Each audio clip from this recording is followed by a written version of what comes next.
A motivational speech from a speaker who will introduce in detail by himself. So I call Burhan Shah to please come over and share his thoughts on the topic that we have shared with him. Burhan Shah.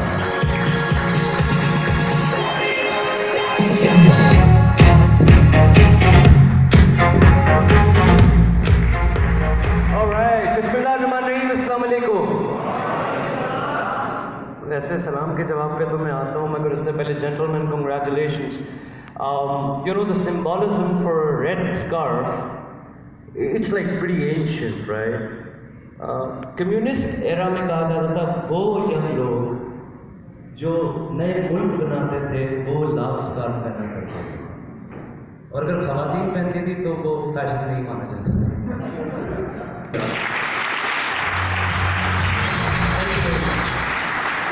अब आते हैं सलाम पे। ये जो हम सलाम करते हैं इसका मतलब क्या होता है, इसकी सिग्निफिकेंस क्या है?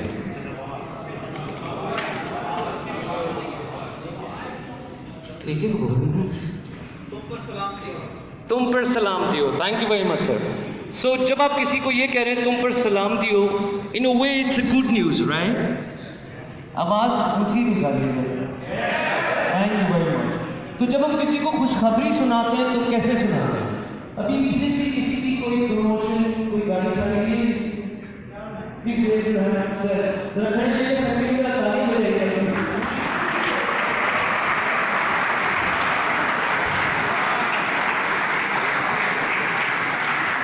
मुझे माइक चाहिए तो माइक मिल जा सकता। अस्सलाम वालेकुम सर, आपका नाम?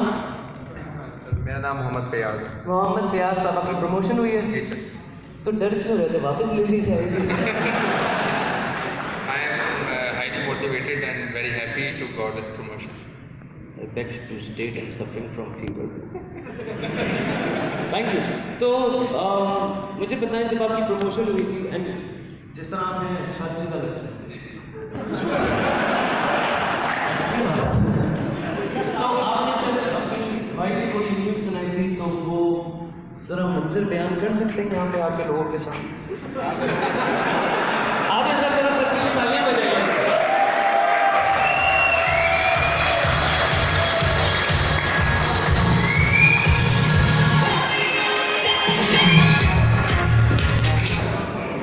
Actually, when I called my wife, she already knows कि मैंने फाइनल इंटरव्यू दिया हुआ है और मेरी प्रमोशन की अनाउंसमेंट जो ड्यू है।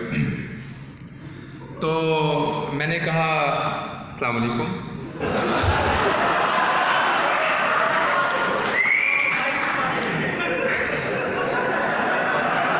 क्यों शर्मा रहे हैं? आपने अपनी वाइफ को ही कहा था ना।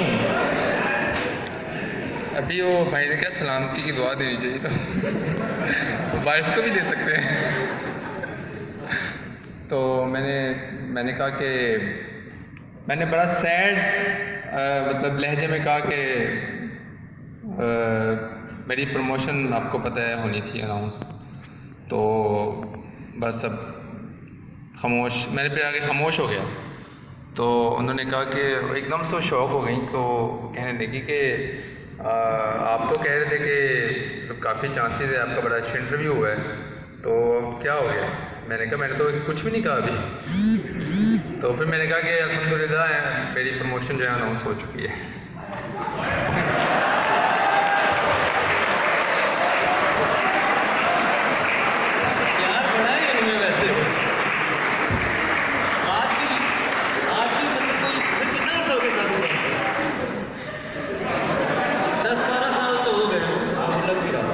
तो 10-12 साल में भी अभी आप देखें वो जिस तरीके से शर्मा रहे हैं ना ये बताते हुए प्रमोशन का।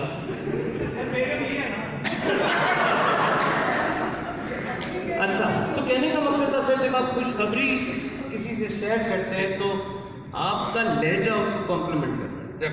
अब आप इस तरह तो किसी को खुशखबरी नहीं सुना सकते ना कि बस प्रमोट जो आपने किया। So you really Jubilant right and you excited. बिल्कुल उसी तरीके से ये जो दुआ है, और इससे बड़ी कोई दुआ नहीं हो सकती, बिकॉज बचपन से सुना है जान है तो आप किसी को जिंदगी की दुआ दे रहे हैं तो उसमें थोड़ा जुबिलेशन दिखा है। मेरा ये मानना है कि सलाम का जवाब तब दें जब आप वाकई में किसी को देख के ये कह रहे हैं कि अल्लाह का शुक्र है कि तुम जिंदा हो। You know, because life is such a beautiful thing. And what you guys do from 9 to 5, celebrate life. You help people live. And this cause itself is the biggest, greatest news that one can get. Thank you very much, sir. Very good. Thank you.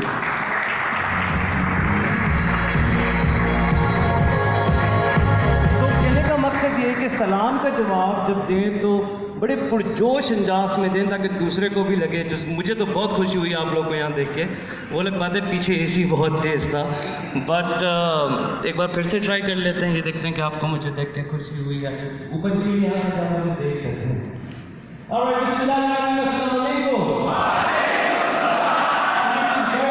So you have the ability to make choices.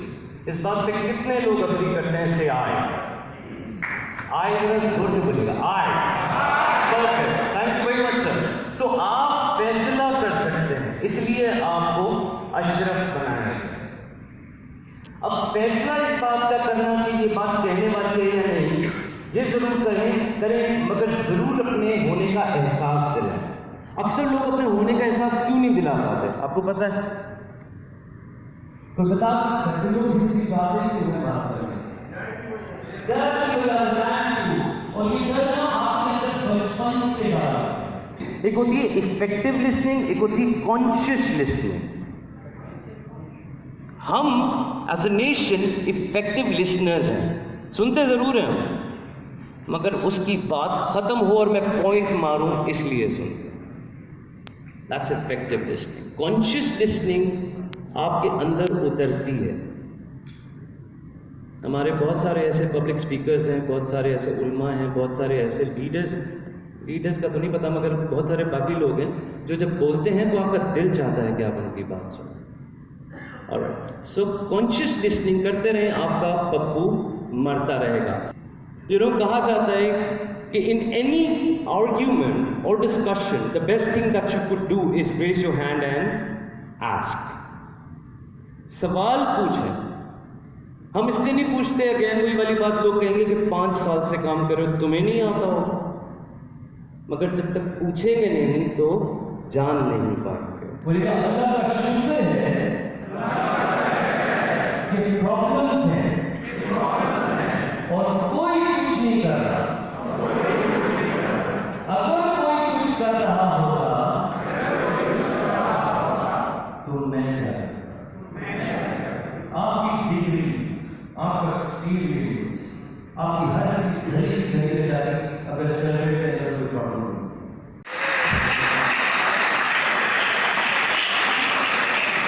भाई अगर री invent करना ही तो सिर्फ increment देते तो यहां लाने की क्या जरूरत थी? क्या नाराज बादशाह, ये हर चीज में नाराज होते हैं। घर जाते हैं, बेगम पूरे घर की सफाई करके पर्दे शर्दे खिड़कियां बंद करके बैठी होती हैं और ये अंदर घुसते हैं, ये चेक करते हैं मुझे कोई लटकती हुई वायर नज़र आ जाए, मुझे कोई पर्दा खुला हुआ नज़र आ जाए। और मज़े की बात यह लाइन का साथ भी देता है, इनको नज़र भी आ जाता है। मगर चूंकि अम्मी तेज़ होती हैं तो पहले वो जो प्यारा वाला बच्चा होता है उसी के हाथ में ग्लास हाथ में देके कहती बेटा तू ही मुँह दे। नाराज़ बादशाह। इनफैक्ट हम अपने इदारों से ज़्यादा अपने घर वालों के लिए नाराज़ बादशाह होते हैं। Think about it. Since I'm a life coach and I coach people on relationships as well, 70% of the issues that people have are not because of their professional life. It's because of their personal life. Sochein. I've hired people for local and MNCs in Pakistan. जिससे भी पूछो नौकरी जब भी मांगिए ना इनके नाम पे ही मांगिए घर वालों के। Hey, why do you want this job? I want to serve my family. Why do you want this job? My parents have done so much for me. It's my time to pay back. क्यों चाहिए नौकरी? Sir मैंने अपने बीवी बच्चों को अच्छी जिंदगी देनी है। मगर जैसी नौकरी मिलती है इतवार का दिन आता है और तो हो जाओ, तुम्हें पता नहीं पूरा हफ्ता बॉस ने कितना पका के रखा हुआ था। फिर एक वक्त आता है कि जब सर के ऊपर तलवार लटकती है ना कि प्रमोशन में खतरा है, जॉब जाने वाली है, सबसे पहले इनके पास जाते हैं, बोलते हैं अम्मी इस बार ख़त्म करवा ही लेंगे। ये भी मासूम लोग होते हैं, प्यार मोहब्बत में कर जाते हैं और जैसे ही फिर आप उस मसले से बाहर आते हैं तो आप उन लोगों के लिए नाराज बादशाह बन जाते हैं। मैंने तो लोगों को यहाँ तक भी कहते सुना है कि महीने का खर्चा तो मिल रहा है ना। That's very sad. Think about it. To keep a balance. Because दफ्तरों में तो हम कर जाते हैं हंसी मजाक, और हमें लगता है कि हमारी ज़िंदगी 6 बजे के बाद तो है ही नहीं, हम जिंदा लाशें हैं इंसान। भाई संडे इसलिए नहीं बना था कि घर में बैठ के ना आप बस ऐसे बैठे रहे और आप गूगल बन जाए। मुझे तो पता था क्या होने वाला है, मुझे भी पता था क्या करें। Sunday apparently is the most happening day of your week and the most crucial day of your week. All the leaders जिनके लिए आज आप तालियां बजाते हैं, जिनकी कोट्स शेयर करते हैं, वो संडे को रिफ्लेक्ट करते थे और प्लान करते थे कि अगले हफ्ते में करना क्या। सो नाराज बादशाह नाम, क्योंकि फिर यही होगा, आप कुछ करते करते गिर जाएंगे, अल्लाह में को प्यारे हो जाएंगे, आप ऊपर जाएंगे, बोलेंगे अल्लाह में मेरी तो भी उम्र भी नहीं थी, वो बोलेगा मैं तो गफूर रहीम हूँ, तुम जो मांगोगे वो दूंगा, तुम्हें मौत चाहिए थी तो। मैं सच में बोल रहा हूँ। Alright, so ये फिक्स्ड और ग्रोथ माइंडसेट की बात है। अब आ जाते हैं इस बात के ऊपर कि हाई परफॉर्मिंग ऑर्गेनाइजेशन होती क्या शय है, जो हम तकरीबन 2-2.5 घंटे से ये टर्मिनोलॉजी सुन भी रहे हैं। What is it? कोई बताएगा जी? Keep on growing और ओके और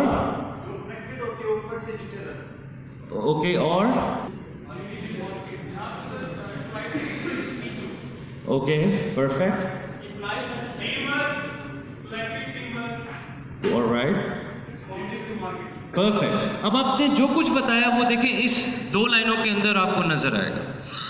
high performing organisations have a culture of encouragement and creativity. Encouragement का प्लीज ये मतलब नहीं होता कि सिर्फ टॉप टू बॉटम होगी, कभी बॉटम टू टॉप भी देनी चाहिए। और अगर आप वैल्यू के ऊपर गौर से थोड़ा गौर करेंगे ना, तो आपको एहसास होगा कि ये 3 वर्ड्स हैं जिनकी बुनियाद पे इदारे बनते हैं, जिनकी बुनियाद पे लोग रिश्ते बनाते हैं, जिनकी बुनियाद पे लोग अपने लिए कुछ ना कुछ चूज करते हैं। What, why and how. Now apparently इन तीनों में सिर्फ एक चीज है जो सबसे ज्यादा इंपॉर्टेंट है। How many of you think it's how? Please raise your hand. Okay. How many of you think it's what? Please raise your hand. Okay. And how many of you think it's the why that is most important? Okay. Ma'am, why do you think it's important? I think everything based on need. So if there is a need, then you can do how you do that. Yeah. Perfect. Always put it in form of why. Yeah. Thank you. It's the why that matters. इसलिए why जरूरी होता है because why आपका belief system दुनिया को बताता है। The day you all are clear about your why you at Servier, why not somewhere else, that's the day when you transform into a high performance individual. जो आएगा, मगर परेशान कब होते हैं? आज। आप गुस्सा करते हैं, you get irritated, you get agitated। जो गुजर गया करते कब है? बस आप खुश आज में नहीं होते, आप खुशी को पोस्टपोन करे जा रहे हैं। किसी से भी पूछें भाई खुश हो? नहीं। क्यों? वो मिल जाए तो खुश हूंगा। अच्छा चलो मिल गई, अब इनसे जान छूट जाए तो खुश हूंगा। You know? हम खुशी को प्रोलॉन्ग करने लगे, and that is why we are not mindful. We are so much worried about what's happening at the other end, that we stop living and enjoying the life that we need to. Half truth का pattern इतना severe है कि उसमें जो फंस जाता है वो फिर फंस ही जाता है। फॉर एग्जाम्पल, अगर मैं बोलूं आई एम अ टीचर, तो क्या ये पूरा सच है? इज इट कंप्लीट ट्रूथ और is it a half truth? half truth. Then what's the complete truth? I'm a teacher, thank you, and a student. कहीं से तो सीख के किसी को सिखा रहा हूं. अगर मैं बोलूं I'm a leader, is that a complete truth? No. Then what's the complete truth? Yeah. कहीं से सीख के ही सिखाना पड़ता है, खुद से इंसान अगले गुल पैदा नहीं होता. अगर आप इस प्रोसेस को करना चाहते हैं, and according to a lot of philosophers and a lot of researchers and leaders in the world, they somewhat have the same rationale when it comes to a principle which we call Cuba principle. ये वो principal है जिसके बाद आपका half truth जो है वो complete हो जाता है. Now imagine you as a manager. ज़रूरी नहीं है कि आज आप मैनेजर नहीं हैं, आपके पास टीम नहीं है, मगर you can always think about it. So अगर आप एज अ मैनेजर अपने आप को एक रोल में रखते हैं और साथ में ही एज अ सबऑर्डिनेट भी रखेंगे, तो आपकी टीम, आपका इदारा तरक्की करता रहेगा. And I'll prove it to you how. Cuba stands for K for knowledge, which is know, U for understand, B for believe, and A for action or act. Thank you. As a manager, अगर आपने अपनी team को कुछ बताना है, remember this guys, this is one of the best attributes that will inculcate, if you inculcate this within your culture, there's no way that you cannot become a high performing team. So if you want to tell something to your people, अगर आप चाहते हैं कि वो कुछ जाने, तो आपको इन्फॉर्म करना पड़ेगा. You got to inform them for them to know. अगर आप चाहते हैं कि वो अंडरस्टैंड करें, तो आपको क्या करना पड़ेगा? You got to explain so that they can understand. जब आप चाहते हैं कि वो यकीन करें, तो आपको क्या करना पड़ेगा as a manager? You got to demonstrate so that they can believe. अगर आप चाहते हैं कि वो अमल दरामद करें आपकी बातों के ऊपर, तो क्या करना पड़ेगा? Thank you. You got to inspire them. You know, अगर आप चाहते हैं वो जाने, तो you got to inform them. If you want them to understand, you got to explain it to them. If you want them to believe, you got to demonstrate. And if you want them to act, all you got to do is just inspire them. Now put yourself on the other side. Now you as a colleague or subordinate, अगर आप कुछ जानना चाहते हैं अपने manager से, तो आपको क्या करना पड़ेगा? Thank you very much, yaar. You got to ask. Brilliant. And if you want to understand, what you need to do? Clarify. जब क्लैरिफाई करोगे तो अंडरस्टैंड करोगे. अगर तुम्हें यकीन करना है, तो तुम अपने मैनेजर से, अपने बॉस से क्या करोगे?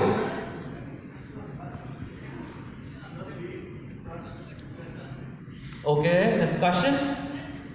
You investigate. क्लैरिफाइंग और इन्वेस्टिगेशन का फर्क जानते हैं? चले, क्लैरिटी या क्लैरिफिकेशन कहते हैं जब दो लोग आपस में बात करें और उसी में प्रोबिंग हो रही है, जवाब आ रहा है, उसको क्लैरिफाइंग कहते हैं. इन्वेस्टिगेशन इज उस गुफ्तगू के बाद चले जाएं, असल वाला गूगल खोलें, किताब खोलें और उसमें उसको देखें, अच्छा यार ये बात तो सही है. That is investigation. सो अगर आप कुछ जानना चाहते हैं, पूछना पड़ेगा. अगर आप कुछ अंडरस्टैंड करना चाहते हैं, तो आपको गुफ्तगू करनी पड़ेगी. और अगर आप उस चीज़ पे यकीन करना चाहते हैं, तो आपको इन्वेस्टिगेट करना पड़ेगा. And then the last thing, आप अमल कैसे करेंगे? फॉलो नहीं,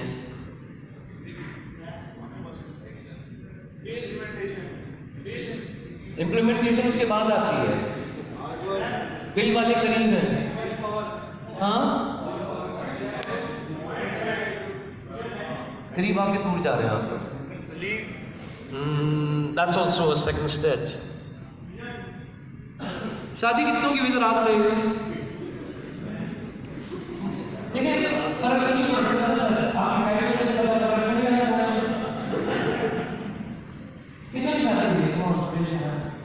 कितने की शादी है? तो ये शादी से वो क्या किया था 3 दफा, जिसके बाद आपके ससुर ने कहा ले जाओ. क्या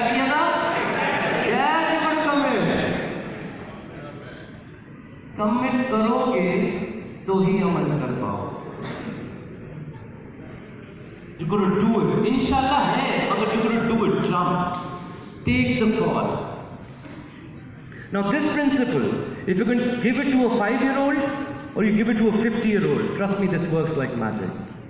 So if you have a son or a daughter or a छोटा भाई बहन, give it to them. उनसे बोलो, अगर जिंदगी में कुछ जानना चाहते हो तो पूछो, किसी को बताना चाहते हो तो इन्फॉर्म करो। अगर तुम जिंदगी में कुछ समझना चाहते हो तो क्लैरिफाई करो यार। लोग दोस्तियों में दरारें, कुछ छोटी छोटी दरारों से दुश्मनियों तक ले जाते हैं। मुझे नहीं मिलना इससे। क्या चेंज था ऐसा जिसने तुम्हें आमादा किया कि तुम्हें सिर्फ आना चाहिए? भाई आप इनके अंदर की बब्बू हो क्या?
They're very happy. No promotions, no trouble for them. No, it's always right. Good that you feel that way, and inspired that you should feel that way. Every day has to be the first day at work. Okay, then keeping the end in mind. Whenever you do something in life, remember, this might be the first time that you're doing it, or this might be the last time that you're doing it. That's only when you bring in the best. Thank you very much, Mark. बैठिएगा. Sir, you're also new. तो आप कितने अरसे से यहाँ पे? तकरीबन 3 महीने हो गए. Okay. And where were you before? एक और फार्मास्यूटिकल शांति कराची में उसमें था. अच्छा.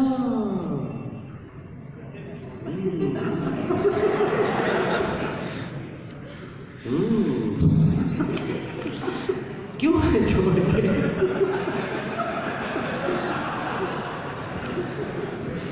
अब उनके ओनर का नाम याद है?